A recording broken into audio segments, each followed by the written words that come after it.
오늘 우리에게 주신 하나님 말씀은 사도행전 5장 17절에서 32절까지 말씀입니다.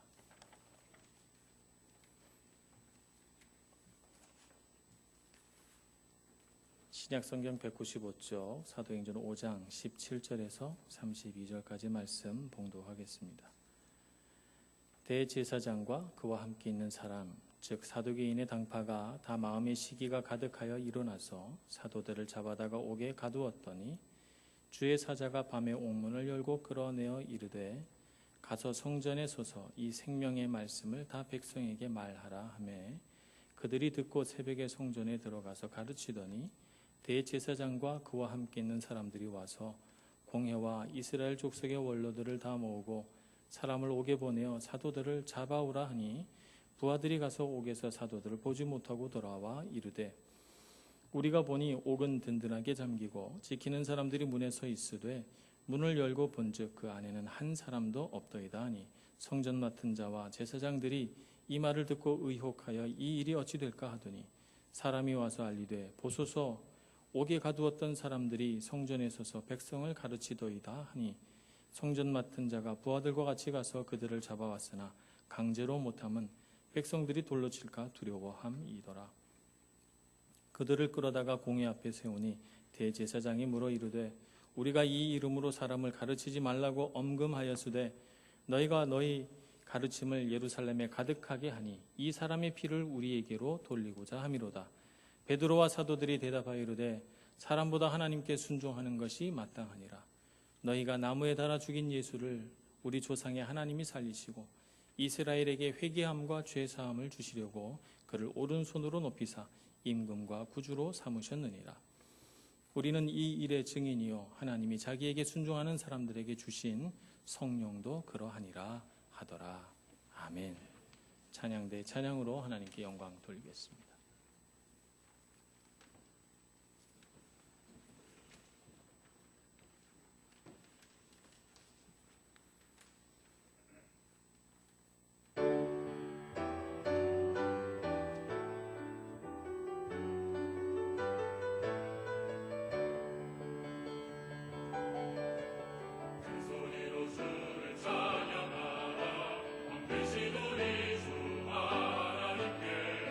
소리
아나니아와 사피라 사건으로 인해서 교회는 거룩해지고 성결해집니다. 그래서 교회에 하나님을 두려워하는 믿음이 새로워지고 하나님을 바라볼 때 하나님은 정말 살아계시고 우리와 함께 하시고 눈동자같이 우리를 지켜보시는 하나님, 그래서 하나님 앞에 우리가 거짓을 드릴 수 없고 진실함으로 예배해야 된다는 것을 초대교회 모든 성도들과 사도들이 다 공유하면서 마음 안에 벅찬 감격과 기쁨을 가지고 공동체 생활을 하게 됩니다. 그러면서 또 사도들을 통한 놀라운 기사와 표적들이 보여지면서 교회에 새롭게 들어오는 신도들이 더 많아져서 그야말로 초대교회는 정말 하나님의 은혜와 긍휼이 풍성한 그런 교회가 되었습니다.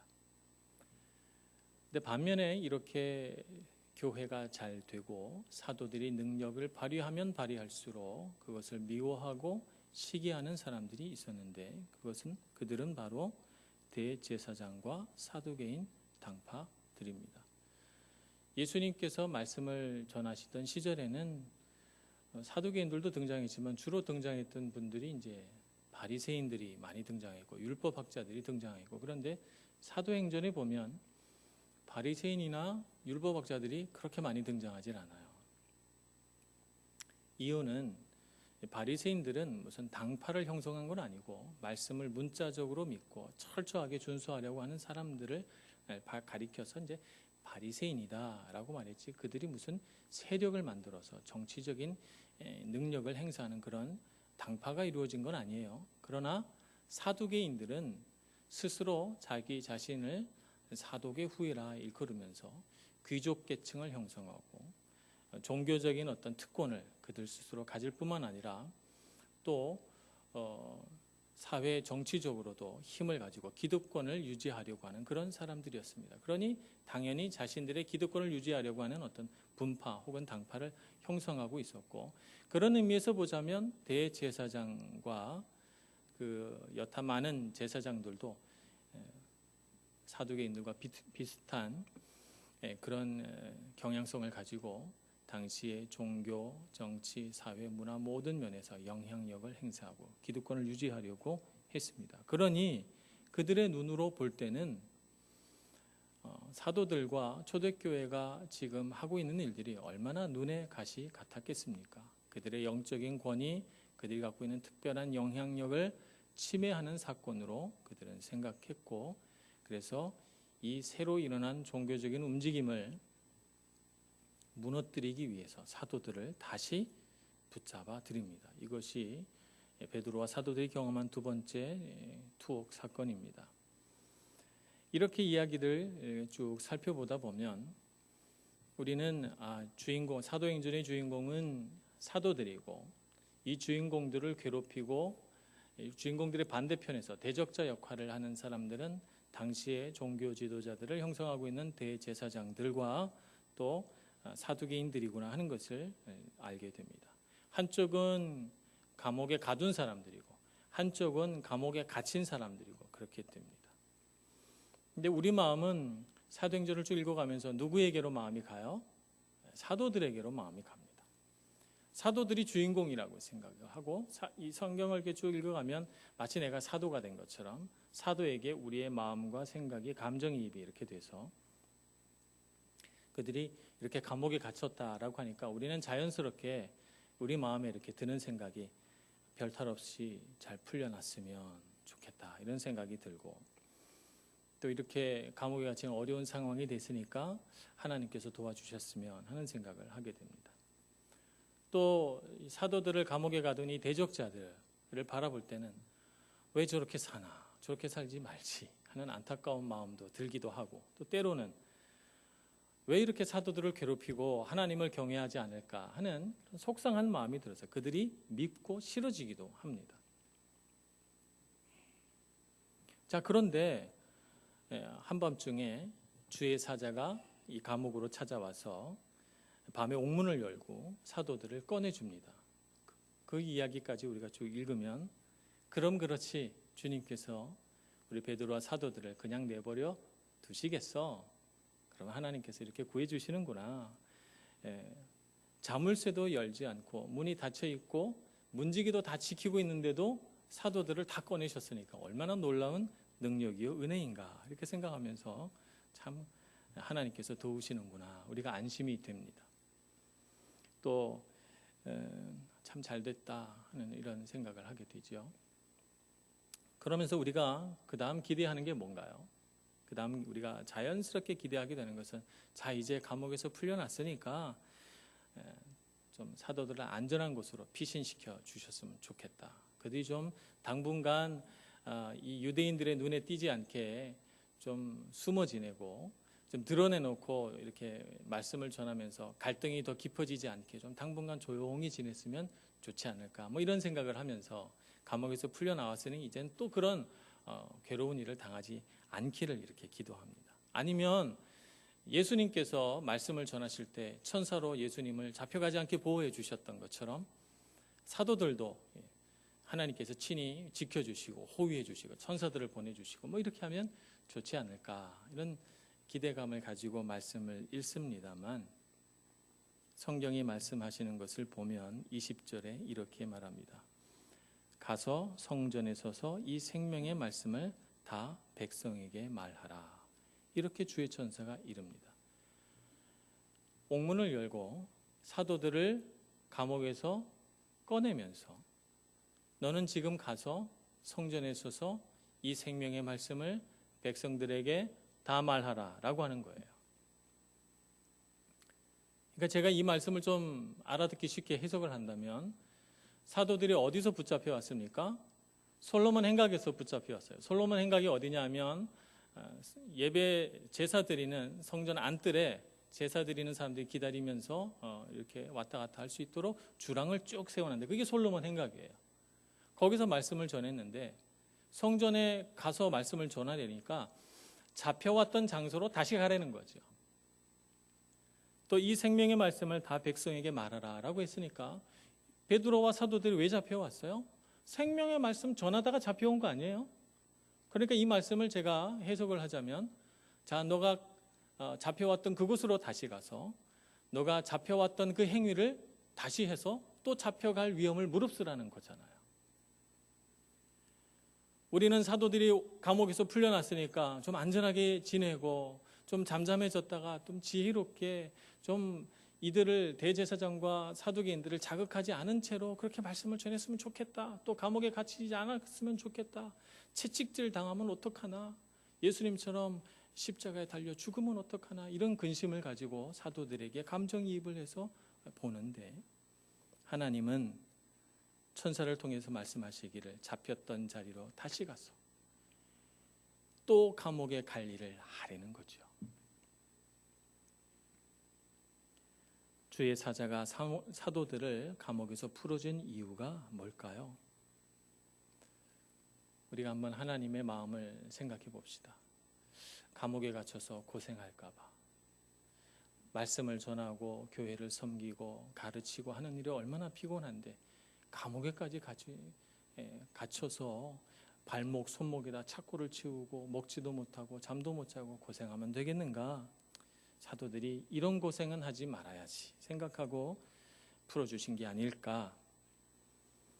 아니면 감옥에 가는 거 두려워하지 마라. 내가 감옥에 갇히면 풀어주고 악한 이들에게 걸리면 내가 너의 목숨을 보호해 주마 라고 하는 것을 하나님께서 보여주시려고 내가 어느 곳에 있든지 무엇을 하든지 내가 너를 이와 같이 보호해 줄 거란다 라고 하는 것을 보여주려고 감옥에서 풀어주셨을까? 오늘 말씀을 보면 하나님의 뜻을 분명하게 알 수 있습니다. 20절 말씀 제가 다시 읽습니다. 가서 성전에 서서 이 생명의 말씀을 다 백성에게 말하라. 그러니까 사도들이 고생할까 봐 풀어준 것도 아니고 하나님 보호하신다는 것을 가르쳐 주려고 풀어준 것도 아니고 이 생명의 말씀을 백성에게 다 전하기 위해서 풀어준 거예요. 제 말씀이 이해가 되십니까? 생명의 말씀을 들어야 하는 사람들이 너무 많은데 이런 사람들이 너무 많은데 한가하게 감옥에서 쉴 수 있겠느냐는 거예요. 감옥에서 갇혀 있는 시간이 너무 아까운 거예요. 하나님 눈으로 볼 때는. 이제 말씀이 이 땅에서 선포되고 전해져서 많은 사람들이 하나님 앞으로 돌아오고 있는 이때 감옥에 있으면 되겠는가? 너는 일어나서 말씀을 전하라 라고 불어준 것입니다. 감옥에서 허비할 시간이 없다는 것이죠. 어서 성전으로 가서 말씀을 전하라. 하나님은 우리의 관점처럼 사도들을 주인공으로 생각하지 않으십니다.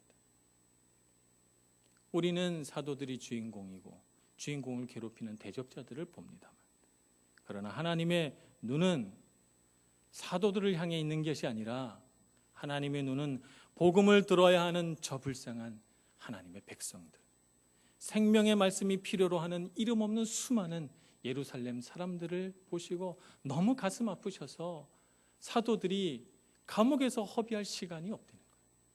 그래서 풀어주고 너는 어서 가서 성전에 서서 생명의 말씀을 그들에게 다 전하라, 이렇게 말씀하시고 있는 것입니다. 우리의 생각과 우리의 관점과 하나님의 계획과 하나님의 관점은 얼마나 다릅니까? 이런 하나님의 마음과 관점을 사도들이 알았을 때 사도들의 마음은 어땠을까요?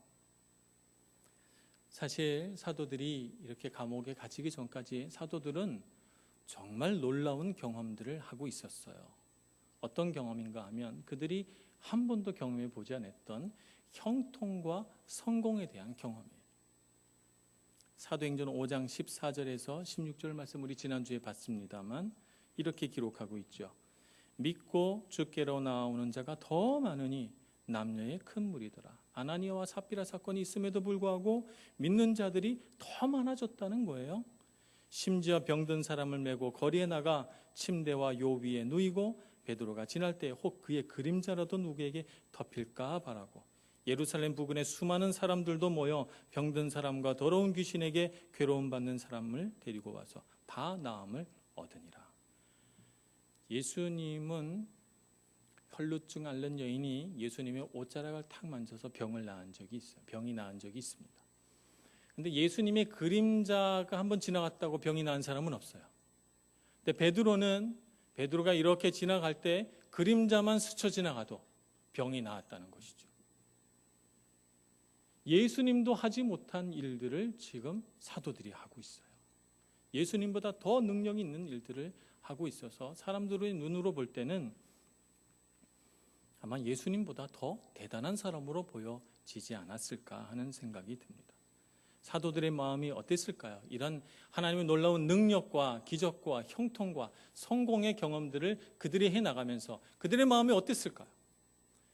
야, 나 정말 대단한 걸. 야, 정말 나는 특별한 사람이야. 하나님께서 나를 특별한 사람으로 부르셨어. 얼마나 자랑스럽고 기쁜 일이야. 나에게 이런 일들을 맡기셨다니. 나에게 이런 능력이 있으니까 하나님께서 맡기셨을 거야. 야, 정말 감사하다. 나는 정말 뛰어나고 특별하고 탁월한 사람이야. 이렇게 생각했을까요? 스스로를 높게 평가하고 마음이 높아졌습니까? 그리스도인에게는 두 마음이 있습니다. 이 두 마음은 서로 공존하기도 하고 때로는 서로 충돌하기도 합니다. 한 마음은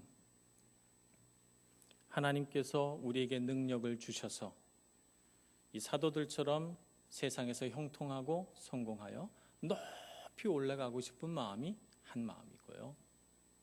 또 한 마음은 하나님께서 바라보시는 가난하고 힘없고 연약한 사람들과 함께하면서 그들과 같이 고통을 나누고 그들을 위로하고 그들과 같이 낮아지기를 바라는 거룩한 마음. 이 두 가지 마음이 우리에게 다 있습니다.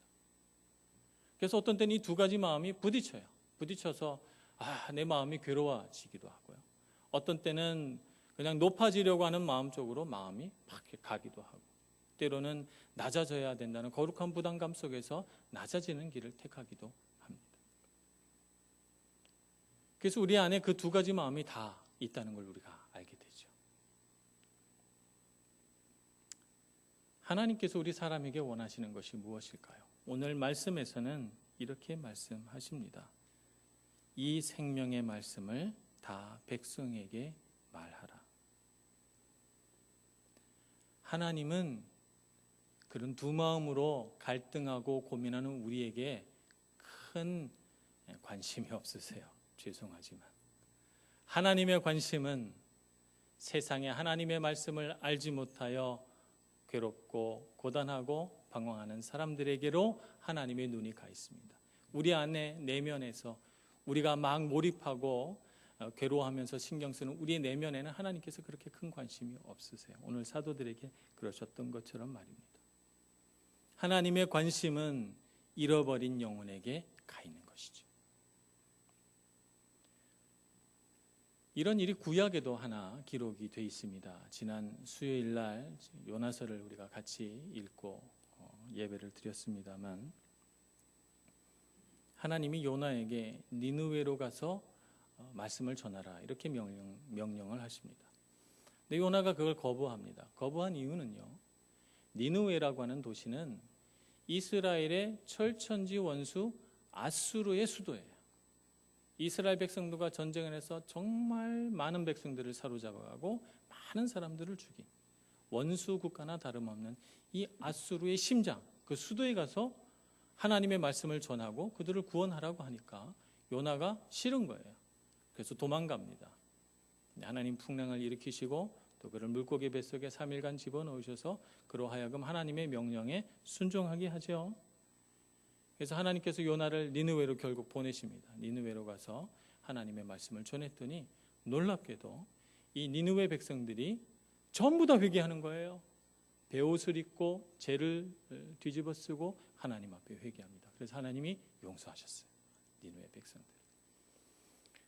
하나님의 긍휼과 자비가 베풀어졌으니 얼마나 감사하고 귀한 일입니까? 그런데 요나는 화가 났어요. 분이 나고 성이 났어요. 용서받지 않았으면 좋겠는데 용서받았단 말이에요. 화가 나서 앉아 있습니다. 그때 하나님께서 요나에게 말씀하십니다. 그 말씀을 제가 한번 읽어보겠습니다. 요나서 4장 10절 11절 말씀입니다. 여호와께서 이르시되 내가 수고도 아니하였고 재배도 아니하였고 하룻밤에 났다가 하룻밤에 말라버린 이 박농쿨을 아꼈거든. 하물며 이 큰 성읍 니느웨에는 좌우를 분별하지 못하는 자가 12만여 명이요 가축도 많이 있나니 내가 어찌 아끼지 아니하겠느냐 하시니라. 아멘. 하나님의 관점은 요나에게 있지 않아요. 요나가 마음에 번민하고 갈등하고 괴로워하면서 요나가 몰입하고 있는 자기 자신에게 하나님의 관심과 초점이 맞춰져 있는 것이 아니라 하나님의 관심과 초점은 니느웨 땅에 있는 하나님을 알지 못하고 좌우를 분별하지 못하는 12만여 명의 이 불쌍한 하나님의 백성들에게로 하나님의 관점이 가 있다는 것이죠.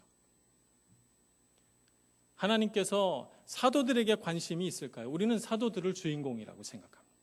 사도들이 감옥에서 풀려났으면, 사도들이 더 능력 있게 말씀을 전했으면, 사도들이 자꾸 사람들의 존경과 사랑을 받았으면 뭐 이런 생각을 하지만 하나님은 사도들을 사용하셔서 이 땅에 많은 잃어버린 영혼들이 구원받기를, 그들이 사명에 충실하여 이 땅에 많은 사람들을 구원해내기를 바라면서 하나님의 관점은 그 잃어버린 수많은 영혼에게로 가 있는 것입니다. 그러면 사도들이 하나님의 이러한 관점을 이해하고 동의하고 순종을 했는가? 오늘 21절 말씀을 보겠습니다. 그들이 듣고 새벽에 성전에 들어가서 가르치더니, 이렇게 21절은 시작합니다. 사도들이 감옥에서 풀려났을 때가 새벽이겠죠. 왜냐하면 갇혔을 때가 밤이니까. 밤에 하나님께서 주의 천사를 보내서 그들을 감옥에 나오게 하셨으니까 그들이 나와서 성전에 다다라보니 새벽입니다. 그러니까 새벽에 성전에 섰다는 얘기는 그들이 감옥에서 나오자마자 성전으로 갔다는 거예요. 하나님, 제가 하루 종일 사역하고 또 감옥에 갇혀서 착고에 묶여 있었고 밤에 잠도 못 자고요. 아무리 하나님 말씀 전하는 게 중요하지만 뭐 그렇게 급합니까? 제가 잠도 좀 자고 아침 식사도 좀 하고 해가 좀 뜨거든 점심 때쯤 나가서 제가 복음 전해도 되지 않겠습니까? 라고 그들이 하나님과 타협하지 않았어요. 그들이 그들의 형통에 취해서 아이고 하나님 일하는 거 뭐 어려운 일 아닙니다. 그까짓 거 하면 되니까 주님 걱정하지 마세요. 제가 피곤하니까 잠깐 쉬었다가 하겠습니다. 지금 해도 되고 나중에 해도 되고 그렇지 않습니까? 라고 그들이 말하지 않았어요. 하나님께서 가서 성전에 서서 이 생명의 말씀을 다 백성에게 말하라 하니까 그들이 듣고 새벽에 성전에 들어가서 가르치더니 라고 말하고 있습니다. 즉시로 순종하여 올라간 것이죠. 이들의 마음은 29절에 다시 한번 표현이 됩니다. 29절에 이렇게 말합니다. 베드로와 사도들이 대답하여 이르되 사람보다 하나님께 순종하는 것이 마땅하니라. 하나님께 순종하는 것이 마땅하다고 생각해서 그들을 위협하고 그들을 겁박하고 그들로 하여금 예수를 전하지 못하도록 하는 당시에 가장 권위 있고 능력 있는 대제사장과 사내들인 공회 앞에서 사람보다 하나님께 순종하는 것이 마땅하다고 당당하게 말하고 있는 것입니다. 사도들은 자기 자신에게 몰입하지 않았습니다. 그들은 하나님이 보시고 있는 곳을 그들도 같이 보고 있습니다. 하나님께서 안타깝게 여기시는 곳을 그들도 같이 보면서 겸손하게 하나님의 명령에 순종하고 있는 것이죠. 이것이 바로 헌신입니다. 이것이 헌신이죠.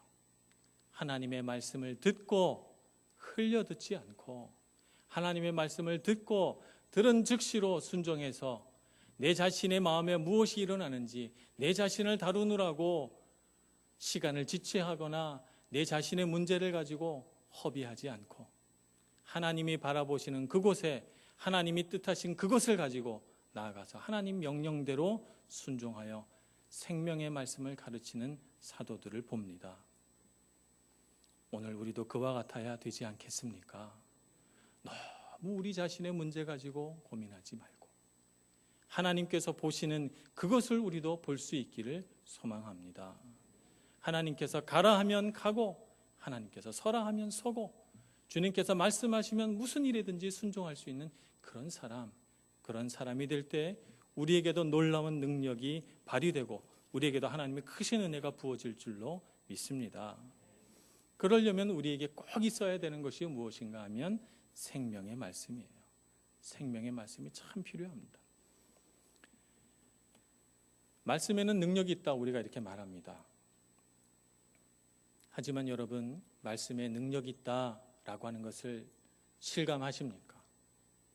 말씀의 능력을 체험하십니까? 말씀이 능력이 있다는 것을 마음속에 가슴 뭉클하게 받아들이면서 말씀 안에 능력을 붙들고 살아가십니까? 누가복음 8장 11절에는 예수님께서 4가지 땅에 뿌려진 씨 이야기를 하면서 씨는 하나님의 말씀이요라고 첫 번째 풀이를 하십니다. 그러니까 이 비유에 대한 풀이를 제자들에게 하시면서 제일 먼저 하신 말씀이 씨는 하나님의 말씀이요 이렇게 해석하십니다. 뒤집으면 하나님의 말씀은 씨앗이요 이렇게 말씀하신 것이죠. 하나님의 말씀은 씨앗이에요. 그럼 이 씨앗이 뿌려질 땅은 어디입니까?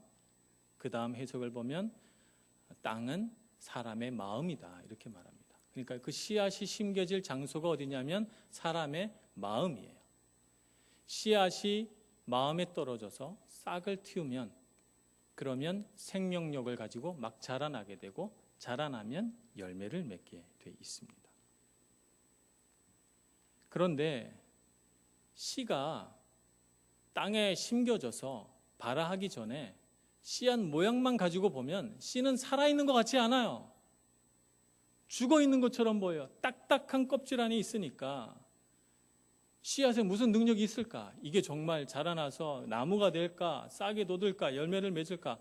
그런 생각 우리 못합니다. 딱딱한 껍질 안에 죽어있는 것처럼 보이니까요. 우리가 말씀을 대할 때 말씀이 어렵습니다. 때로는 말씀이 딱딱한 껍질 안에 있기 때문에 말씀 안에서 능력을 체험하기가 쉽지 않아요. 근데 그 말씀이 우리 마음에 심겨져서 그 딱딱한 껍질이 깨트려져야 돼요. 그것이 바로 회개예요. 딱딱한 껍질이 깨어지는 것이 회개예요. 우리 마음속에 죄를 깨닫고 말씀의 능력을 받아들이게 되면 우리 마음의 껍질이 탁 부서지면서 말씀이 뿌리를 내리고 싹을 틔워서 자라나게 되는 것이죠. 그 말씀의 생명을 우리 마음에 고이 간직하고 그 말씀의 능력과 생명을 잃어버리지 않도록 우리가 소중히 관리할 때, 그럴 때 우리가 말씀의 능력을 체험하게 될 줄로 믿습니다.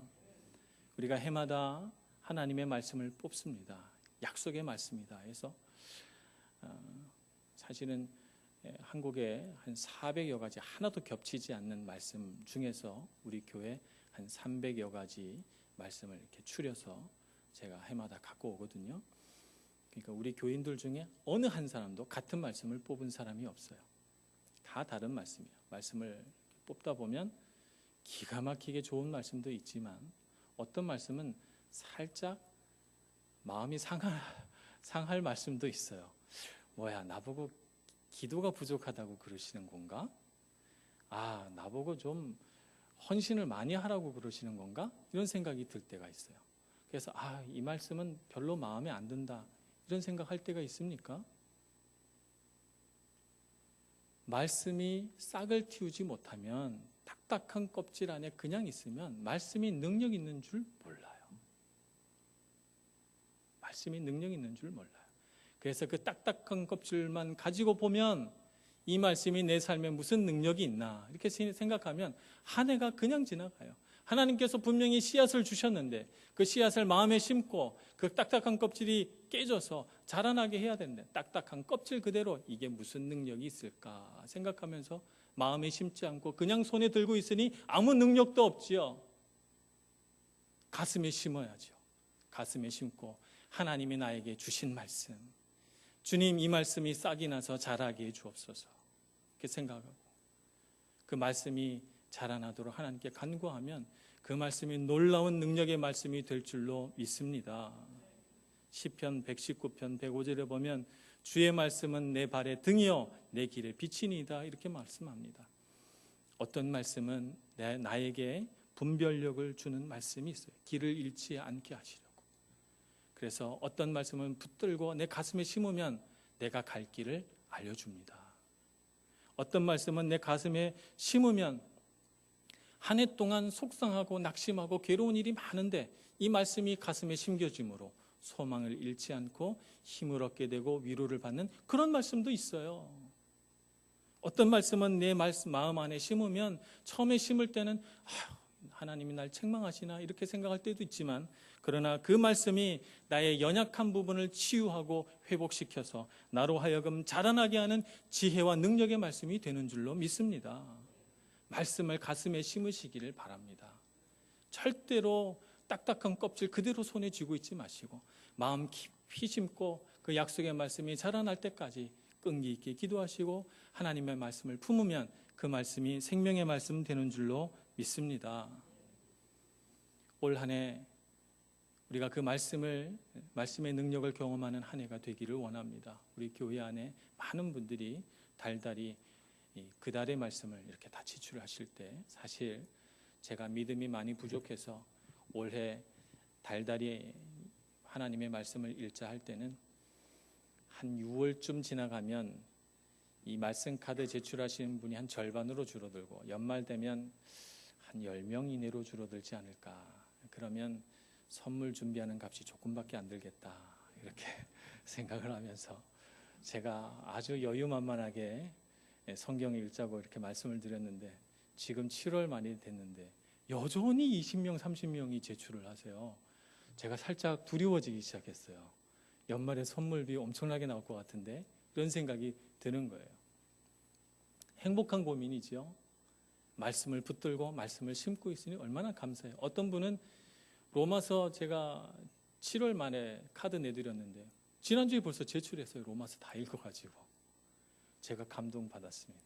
너무너무 은혜롭고 하나님의 능력의 말씀을 늘 가까이 하고 말씀을 가슴에 심고 그 말씀을 자라나게 하시는 하나님의 놀라운 능력을 체험하셔서 그 말씀이 능력을 발휘하시는 그런 삶을 살아가시는 여러분 모두가 되시기를 간절히 축원합니다. 기도하겠습니다.